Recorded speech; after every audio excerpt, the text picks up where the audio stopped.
प्रक्रिया के साथ उसे गुजरना है और उसके अनुरूप पहले दिन से तैयारी होती है।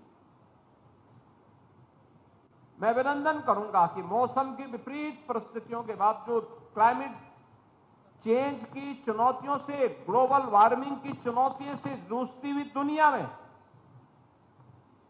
हमारे अन्नदाता किसानों के द्वारा अपने खून और पसीने की कमाई से तकनीक का उपयोग करते हुए जो बेहतरीन प्रदर्शन किया जा रहा है, आज उसका परिणाम हम सबके सामने देखने को मिल रहा है। और उसी का परिणाम है कि मैं अभी मंच पर प्रदेश भर से आए हुए बागवानों को भी सम्मानित कर रहा था और साथ साथ एग्जीबिशन के माध्यम से भी मैंने उनके परिश्रम को देखा है। यहां से अभी हम लोगों ने 2 देशों के लिए आम का एक्सपोर्ट करने के लिए कार्गो के माध्यम से, एयर कार्गो के माध्यम से सुविधा किसानों को प्राप्त हो सके, इसके लिए सरकार भी उन्हें सब्सिडी देती है और दुनिया के मार्केट में पहुंच करके उन्हें ऊंचा दाम इसका मिलता है, अच्छा दाम मिलता है। इसको भी रवाना करके मैंने अपने किसानों के परिश्रम को नजदीक से देखा है। मैं सचमुच उन सभी किसानों का, बागवानों का हृदय से अभिनंदन करता हूं जिन्होंने विकास की इस प्रक्रिया के साथ जुड़ करके विकसित भारत की संकल्पना में वे अपना योगदान दे रहे हैं। क्योंकि हमारा ये मानना, हमारे पास जो संभावना होगी सबसे पहले हमें उसमें प्रयास करना होगा। और उत्तर प्रदेश जैसे राज्य में, जिस राज्य में एक समय 25 से 30% जीडीपी में कृषि और औद्यानिक फसलों का योगदान होता था, तो अगर एक किसान, ये बागवान खुशहाल होगा, उसका लाभ प्रदेश की विकास की दर को भी प्राप्त होगा, देश के विकास की दर पर भी उसका असर पड़ेगा और विकसित भारत की संकल्पना को आगे बढ़ाने में भी वह योगदान दे पाएगा। और आज उस दिशा में किए जाने वाले प्रयास को जब मैं देखता हूं तो मुझे बहुत अच्छा लगता है। इसमें जो प्रयास किए गए हैं उसके परिणाम आज सामने आ रहे हैं। हर बार हम देखते हैं कुछ एक नई बात को लेकर के जब कार्य करते हैं तो उसके परिणाम भी देखने को मिलते हैं। अभी पिछले दिनों मुझे जो भारत सरकार ने विकसित कृषि संकल्प अभियान के कार्यक्रम के दौरान राज्य के अलग अलग जनपदों में जाने का अवसर प्राप्त हुआ था। मैं देखता था, इस बात ये हमारी चिंता का विषय होता था कि पश्चिमी उत्तर प्रदेश आधुनिक तकनीक का उपयोग करते हुए कृषि को आधुनिक तरीके से संपन्न करने में अपना योगदान दे रहा है, उससे मुनाफा कमा रहा है। लेकिन मध्य यूपी और पूर्वी उत्तर प्रदेश और बुंदेलखंड में वो सुविधा नहीं थी। बुंदेलखंड की अपनी परिस्थिति थी, उनके पास जल की कमी थी। लेकिन आज अर्जुन सहायक परियोजना जैसी परियोजनाओं के पूरा होने के कारण आज जल की समस्या की, बहुत बड़ी समस्या का वहां समाधान हुआ है। बाण सागर परियोजना के माध्यम से बिंद क्षेत्र में जल की समस्या का समाधान हुआ है। सरयू नहर परियोजना के माध्यम से हम लोगों ने पूर्वी उत्तर प्रदेश की किसानों की समस्या का समाधान किया है। और जब हम लोग इन क्षेत्रों में कार्य कर रहे हैं तो मुझे देख के प्रसन्नता हुई कि जिस क्षेत्र में कभी एक फसल होती थी वहां पे 2 फसल, जहां 2 फसल अन्नदाता किसान लेता था, आज वहां पर 3-3 फसल ले रहा है। अभी मुझे कुछ जनपदों का दौरा करने का अवसर प्राप्त हुआ था। मैं लखनऊ से चला था, कृषि मंत्री मेरे साथ में थे। हम लोग हरदोई गए, हम लोगों ने कानपुर का दौरा किया, हम लोगों ने हरदोई के साथ साथ अन्य तमाम जनपदों का दौरा करते हुए किसानों के साथ हम लोगों ने औरैया में संवाद किया। और मुझे अच्छा लगा कि आलू के बाद मक्का की खेती और मक्का के बाद धान की खेती, तीन तीन फसल किसान ले रहा है। अकेले मक्का की खेती में 1 एकड़ में 1 लाख रुपए का नेट प्रॉफिट कमा रहा है हमारा अन्नदाता किसान। यानी ये चीजें दिखाती हैं कि उसने अब आधुनिक तरीके से खेती करना प्रारंभ किया, उसका परिणाम हमारे सामने आता हुआ दिखाई दे रहा है। ऐसे ही गन्ने में नई तकनीक उसके सामने आई है, बीज आया है। अभी हम लोगों ने इसके लिए कुछ सेंटर ऑफ एक्सीलेंस स्थापित किए हैं, कृषि विज्ञान केंद्र नए तरीके से कार्य कर रहे हैं और इन्हीं तरीकों को आगे बढ़ाने के लिए अब उद्यान विभाग, वन विभाग और अन्य निजी क्षेत्र के भी सहभागिता के माध्यम से अब हम लोगों ने प्रदेश के अंदर फलदार वृक्ष हो, इमारती लकड़ी के वृक्ष हो, छायादार का हो, पर्यावरण अनुकूलित या फिर मेडिसिन प्लांट का हो, औषधीय वृक्षों के लिए भी व्यापक पैमाने पर कार्य प्रारंभ हुआ। मुझे याद है 2017 को जब हम लोगों ने वृक्षारोपण के महाअभियान के कार्यक्रम को आगे बढ़ाया था, प्रदेश में मुझे 5 करोड़ पौध नहीं प्राप्त हो पाई थी। और इस बार जब एक पेड़ मां के नाम के महाअभियान के साथ एक विराट वृक्षारोपण कार्यक्रम के साथ हम जुड़ने वाले हैं, 9 जुलाई को हमारे पास 50 करोड़ पौधा इस समय प्लांटेशन के लिए तैयार खड़ी है। ये वही प्रदेश है जहां 5 करोड़ नहीं मिलता था, आज 50 करोड़ से अधिक पौध हमारे पास मौजूद है। ये उत्तर प्रदेश की नई प्रगति दिखाती है, कैसा जंप 5 करोड़ से 50 करोड़ तक हम पहुंचे हैं। अनेक ऐसे कार्य किए जा रहे हैं जिसका लाभ प्राप्त होगा। आज के इस अवसर पर मैं भी आपसे अपील करूंगा इस अवसर पर कि 9 जुलाई को एक पेड़ मां के नाम अवश्य लगाएं और 3 दिनों तक यह आम महोत्सव का कार्यक्रम यहां पर होगा। अलग अलग कार्यक्रम होंगे, इसमें यहां पर तमाम प्रकार के संगोष्ठियां भी होंगी, तमाम प्रकार के यहां पर बायर और सेलर की आपसी मीट भी होंगी। कृषि वैज्ञानिकों के द्वारा, प्रगतिशील किसानों के द्वारा अपने अनुभव का लाभ भी दिया जाएगा। अगर हम थोड़ा भी उसके साथ जुड़ेंगे तो उसका लाभ हमारा बागवान लेने में सफल होगा, हमारा अन्नदाता किसान लेने में सफल होगा। और याद करना, कई गुना अगर हमें खेती से आमदनी करनी है तो उसमें औद्यानिक फसल एक बड़ी भूमिका का निर्वहन कर सकता है। वैल्यू एडिशन के लिए फूड प्रोसेसिंग के साथ हमें जुड़ना पड़ेगा। आज ऐसे अनेक इस क्षेत्र में आने वाले जो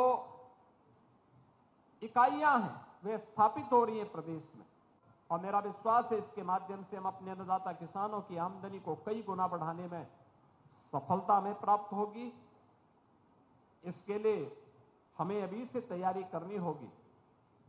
कौन सी फसल हो सकती है जो बागवान के साथ साथ आम की फसल के साथ साथ हम उसके साथ उस खेती को भी आगे बढ़ा सकते हैं। कौन सी ऐसी फसल हो सकती है, इसको लेकर के हमें अभी से कार्य करना होगा, अभी से तैयारी करनी होगी। अतिरिक्त आमदनी कमाने का एक माध्यम हो सकता है, अदरक की खेती हो सकती है, हल्दी की खेती हो सकती है, और भी अन्य तरीके हम इसके माध्यम से अपना सकते हैं। मुझे पूरा विश्वास है कि हमारा अन्नदाता किसान और बागवान इसके लिए अपने आप को तैयार करेगा। मैं एक बार फिर से आम महोत्सव के अवसर पर उद्यान विभाग को, खासतौर पर विभाग के मंत्री श्री दिनेश प्रताप सिंह जी को, जो इसमें रुचि लेते हैं, और मैं देख के बहुत था कि सबसे पहले उन्होंने रायबरेली के बागवान को सम्मानित करवाया। पता नहीं रायबरेली में बाग हैं कि नहीं है,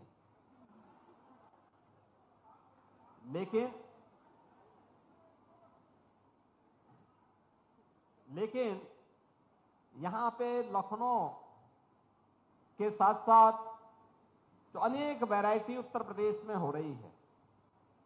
वाराणसी का लंगड़ा, गोरखपुर का गौरजीत, बस्ती का अम्रपाली, लखनऊ की दशहरी, आपका मेरठ और बागपत का रटोल, अमरोहा, सहारनपुर में पैदा होने वाली जो तमाम प्रकार की नई वैरायटी है। और मुझे देख के आश्चर्य कर रहा था, 2.5 किलो की, 3-3 किलो की आम, देख के आश्चर्य हो रहा था। आम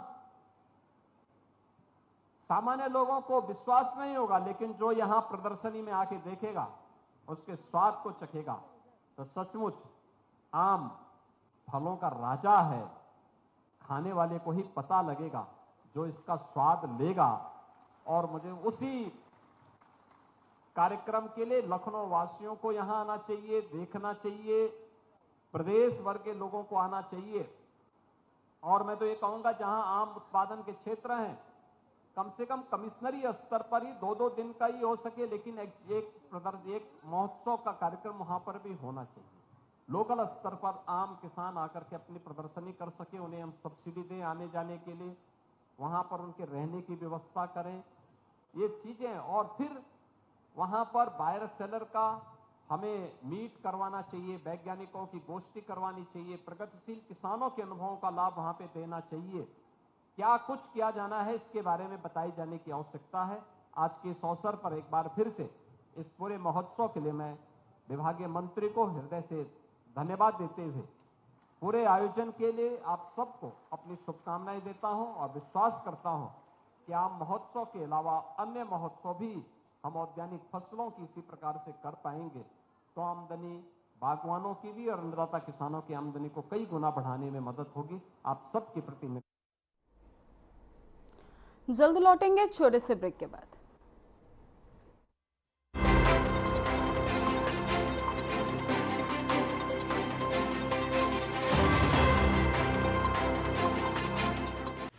देखिए कार्यक्रम राम नारायण राम प्रतिदिन प्रातः 6:40 से साधना टीवी पर एवं सोमवार से शनिवार प्रातः 7:30 से व रविवार प्रातः 7:50 से एवं रात्रि 10:30 से ईश्वर टीवी पर एवं प्रातः 7:30 से साधना प्लस पर एवं प्रातः 10:30 से हर खबर न्यूज पर एवं रात्रि 8:30 से आर्यन टीवी पर।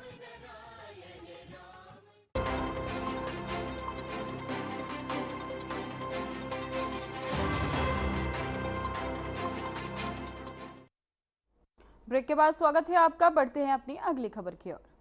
उत्तर प्रदेश के मुख्यमंत्री योगी आदित्यनाथ ने 27 एकीकृत विनिर्माण और लॉजिस्टिक क्लस्टर का शुभारंभ किया। इस अवसर पर सीएम योगी आदित्यनाथ ने कहा कि ये मेरे लिए प्रसन्नता का क्षण है कि पहली बार मुझे उत्तर प्रदेश में एकीकृत विनिर्माण और लॉजिस्टिक क्लस्टर का शुभारंभ करने का अवसर मिल रहा है। जो सपना प्रधानमंत्री मोदी ने उत्तर प्रदेश जैसे राज्य के लिए देखा था, पिछले 8 वर्षों में डबल इंजन की सरकार ने उत्तर प्रदेश को एक्सप्रेसवे प्रदेश के रूप में स्थापित करने की भूमिका निभाई है और उत्तर प्रदेश को निवेश का एक उत्कृष्ट केंद्र बनाने में सफलता हासिल की है। अत्यंत प्रसन्नता का क्षण है कि पहली बार उत्तर प्रदेश में integrated manufacturing and logistic cluster कि जिस सपने को प्रधानमंत्री मोदी जी ने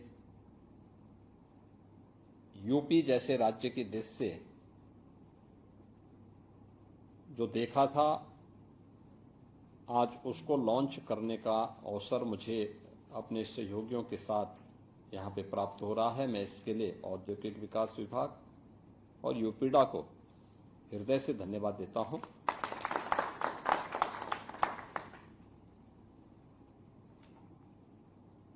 डबल इंजन की सरकार ने पिछले 8 वर्ष में उत्तर प्रदेश को एक्सप्रेस वे प्रदेश के रूप में स्थापित करने में एक बड़ी भूमिका का निर्वहन किया है। उत्तर प्रदेश को इन्वेस्टमेंट के एक बेहतरीन डेस्टिनेशन के रूप में भी स्थापित करने में सफलता प्राप्त की है। हमने एक्सप्रेसवे बनाए, लेकिन अक्सर क्या होता है कि इंफ्रास्ट्रक्चर हम बनाते हैं और उसका लाभ कोई और ले लेता था। ये पहली बार हो रहा है कि इंफ्रास्ट्रक्चर के साथ साथ हम इंडस्ट्रियल क्लस्टर और कॉरिडोर भी वहां डेवलप कर रहे हैं। डिफेंस मैन्युफैक्चरिंग कॉरिडोर के 6 नोड प्रदेश में पहले से ही बन रहे हैं, लेकिन ये 6 नोड एक्सप्रेसवे पे नहीं बन रहे हैं। इनको 6 नोड जो भारत सरकार की सहमति से हमने स्थापित किए थे, वहां पे इससे जुड़ा हुआ इन्वेस्टमेंट हो रहा है और यह एक नए युग परिवर्तक घटना के रूप में आप इसको आप मान सकते हैं कि इस प्रकार की integrated manufacturing and logistic cluster का विकास एक्सप्रेसवे के दोनों ओर 10,000 एकड़ लैंड एक साथ 27 ऐसे क्लस्टर विकसित करने में मदद करेगा। यह एक नए भारत के उस नए उत्तर प्रदेश की तस्वीर है जिसने अपने को बेमारू राज्य से अब भारत के ग्रोथ इंजन के रूप में अपने आप को प्रस्तुत किया है और विकसित भारत की संकल्पना में अपनी भूमिका के निर्वहन करने के लिए अपने आप को तैयार कर रहा है। एक बड़ा अभियान है और मेरा यह मानना है कि इन्वेस्टमेंट की पहली शर्त होती है सुरक्षा और लैंड बैंक, बेहतरीन इंफ्रास्ट्रक्चर यानी कनेक्टिविटी की सुविधा हो उसे। इसमें ये सभी कुछ आज यूपी के अंदर उन्हें प्राप्त होंगे। हमने जितने भी एक्सप्रेसवे बनाए हैं, इन एक्सप्रेसवे में सर्विस लेन की सुविधा उन्हें उपलब्ध कराई जा रही है। मैं स्वयं पूर्वांचल एक्सप्रेसवे में गोरखपुर लिंक एक्सप्रेसवे पर मैं औद्योगिक विकास विभाग के मंत्री जी, दोनों मंत्री भी मेरे साथ में थे और हम लोगों ने 91 किलोमीटर की यात्रा को सड़क मार्ग से तय किया और मैं देख के बहुत चकित था कि हम लोगों की जो गाड़ी की स्पीड 120 किलोमीटर पर आवर थी, लेकिन पता नहीं लग रहा था कि हम गाड़ी में बैठे हुए हैं। इतना स्मूथ चल रही थी गाड़ी और 1 घंटे में हम लोगों ने लगभग 10-12 स्थानों पे गाड़ी की स्पीड कम करना पड़ा था क्योंकि लोग अभिवादन के लिए खड़े थे, स्वागत के लिए खड़े थे, लेकिन उस सब के बावजूद 1 घंटे में हमने इस दूरी को तय किया। ये आज उत्तर प्रदेश का इंफ्रास्ट्रक्चर है जिस मामले में उत्तर प्रदेश पिछड़ा माना जाता था। जिस प्रदेश के सामने कोई इन्वेस्टमेंट के लिए नहीं आता था, वहां इन्वेस्टमेंट हो रहा है। हमें देखना होगा कि हम औद्योगिक निवेश के लिए लैंड की कीमत को कम करने के लिए या हम कैसे उस प्लानिंग के साथ आगे बढ़ सकते हैं कि हॉरिजॉन्टल के बजाय वर्टिकल भी उस दिशा में आगे बढ़ने के लिए अपनी प्लानिंग को और बेहतर हम बना सकें, जिससे प्रदेश आज आदरणीय प्रधानमंत्री जी के मार्गदर्शन में जिस दिशा में आगे बढ़ा है उसमें हम लोग नई सोच के साथ देश के सामने कुछ मॉडल प्रस्तुत कर सके।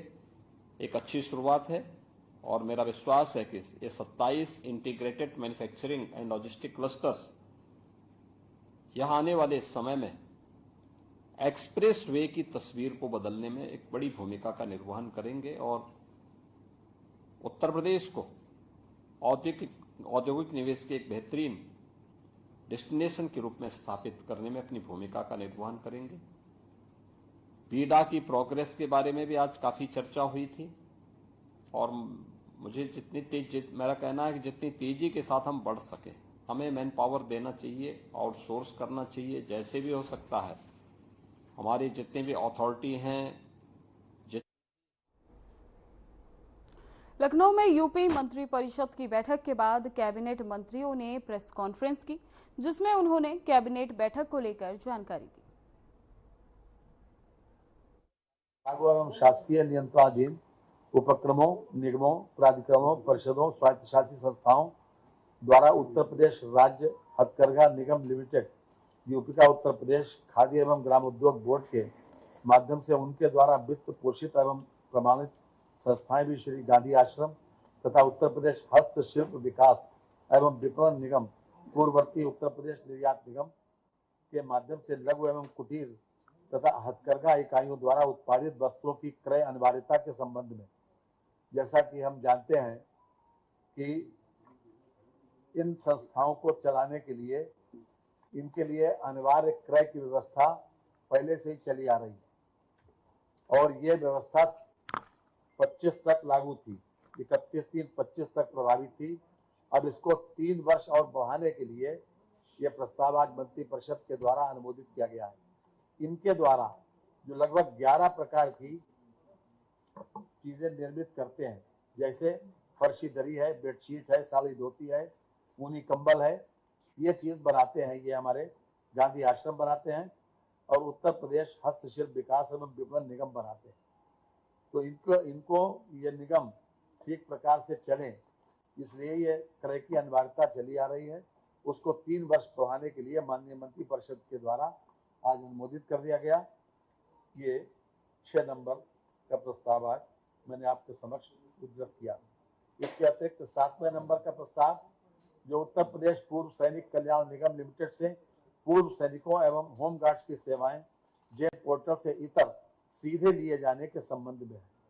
अभी तक हम जानते हैं कि हमने एमएसएमई का ही एक शासनादेश था, नियमावली भी थी उस संबंध में कि उसके द्वारा हम जेम पोर्टल से मैन पावर को इंगेज करते थे। जेम पोर्टल से अब इतर हम सीधे एक्स मिलिट्री मैन को भी इसमें इंगेज करने के लिए हमको आज मंत्री परिषद के द्वारा इसमें सहमति दी। फिलहाल के लिए इस बुलेटिन में बस इतना ही। बने रहें हमारे साथ। नमस्कार।